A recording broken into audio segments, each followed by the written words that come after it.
반갑습니다. 글쓰기 기초 수강생 여러분. 2020학년도 2학기 9주차 수업을 시작하겠습니다. 우리 지난 시간에 설득적 글쓰기에 대한 기본적인 이해를 공부했고요. 그 다음에 여러분들의 글쓰기 윤리에 대해서 다뤘습니다.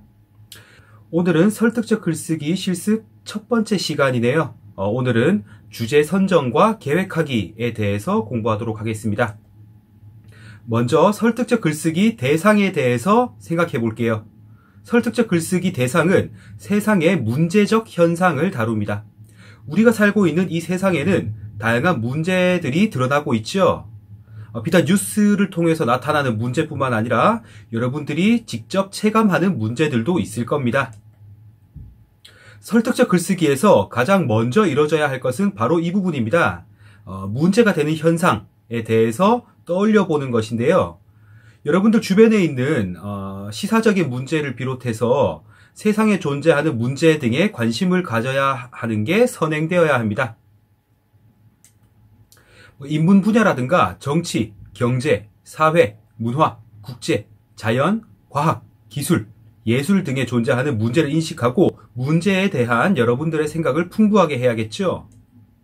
이때 신문기사, 뉴스 검색, 브레인스토밍 등을 활용할 수가 있겠습니다. 교재의 예시 한번 살펴볼게요. 교재에 나타난 브레인스토밍 예시 보면요. 인터넷 문제라는 큰 틀 안에서 사고가 시작되고 있어요. 자극적인 기사라거나 동영상, 정보의 홍수, 댓글 등의 생각의 가지를 뻗치고 있고요. 이 가지 안에서 또 세부적인 생각들을 펼치고 있습니다. 이러한 과정을 구체화라고 하는데요. 이러한 구체화 과정을 반복할수록 설득적 글쓰기의 주제가 보다 분명하게 선정됩니다. 다음으로 여러분들이 설득적 글을 쓰고자 하는 대상을 풍부하게 떠올렸다면 그 다음에 할 일은 실제로 글을 쓸 글감을 초점화하는 과정을 거쳐야 합니다. 초점화, 왜 필요할까요? 여러분들이 써야 할 설득적 글은 제한된 분량 안에서 여러분들이 인식한 문제를 다뤄야 합니다. 분량에 제한이 없다면 여러분들이 인식한 문제의 큰 틀 안에서 다양한 문제점들을 살펴보고 여러분들의 주장을 펼칠 수 있겠지만 현실적으로 그 부분은 가능하지 않겠죠. 아니면 여러분들이 많은 생각을 펼칠 수 있도록 글쓰기 분량을 한 50페이지로 한번 늘려볼까요? 네, 현실적으로 힘들겠죠. 설득적 글의 주제는 자신이 선택한 대상의 범위를 좁혀서 실제로 그 글을 통해 자신이 쓰고자 하는 목적이 분명히 드러나도록 초점화할 때 설정됩니다. 다시 한번 교재 예시 보고 갈게요. 예시에서는 인터넷 문제라는 큰 틀 안에서 댓글이라는 하위 문제를 살펴보고 댓글을 다시 악플과 선플, 댓글 문화 형성으로 구체화했습니다. 이후 인신공격, 공론장의 기능, 정치적 도구, 올바른 문화 형성 필요로 구체화했고요. 그리하여 인식한 문제에 대한 해결 방안으로 댓글 문화 형성이 필요함을 역설하고 있죠. 결국 이를 통해서 여러분들이 보고 있는 이 자료에서는 올바른 댓글 문화를 형성하자라는 주제를 설정하였음을 볼 수 있습니다.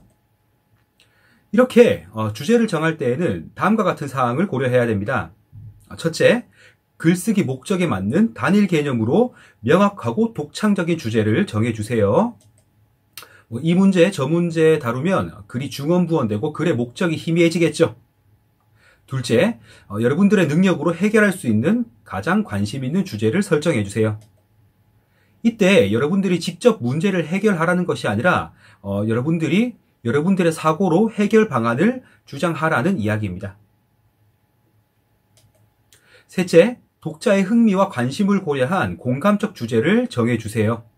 물론 독자들이 공감하지 못하더라도 여러분들에게는 심각한 문제가 있을 수 있겠죠. 그렇다 하더라도 해당 문제에 관심 없는 독자들도 관심을 가질 만한 문제의식을 보여준다면 큰 문제가 되지 않겠죠. 그렇죠? 다음 넷째입니다. 넷째, 주제는 범위가 좁고 구체적일수록 좋다는 것도 기억해 주세요. 다음으로는 설득적 글의 목적과 필요성 쓰기에 대해 살펴보겠습니다. 여러분들이 설정한 주제를 보다 명확히 초점화하기 위해서는 글의 목적과 필요성을 명료하게 써보는 것이 좋습니다. 글의 목적이란 무엇을 쓰려고 하는지에 대한 답이 되겠죠. 글의 필요성이란 왜 쓰려고 하는지에 관한 답입니다. 그래서 글의 목적에는 분명한 논점이 드러나야 하고 글의 필요성에는 논지전개의 이유가 나타나야 합니다. 이를 위해서 설득의 대상으로 설정한 주제가 시의적으로 논의할 필요가 있는지 이것들을 고민해 봐야겠죠. 다시 교재 예시를 살펴볼게요.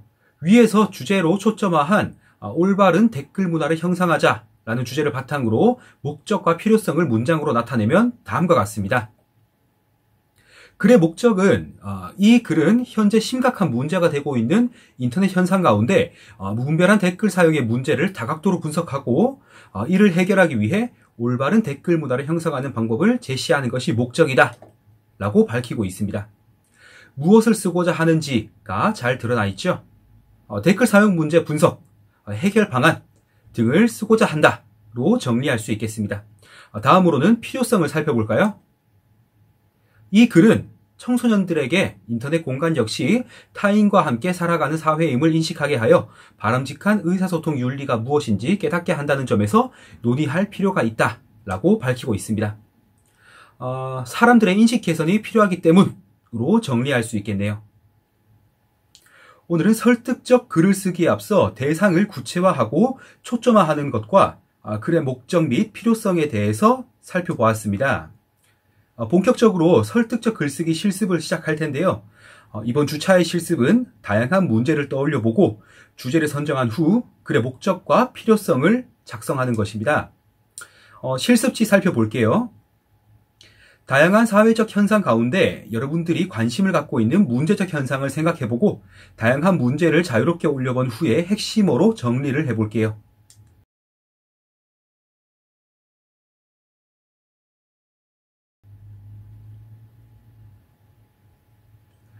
지금 보시다시피 제가 작성한 실습 예시를 통해 브레인스토밍 자료를 참고하면 되겠습니다.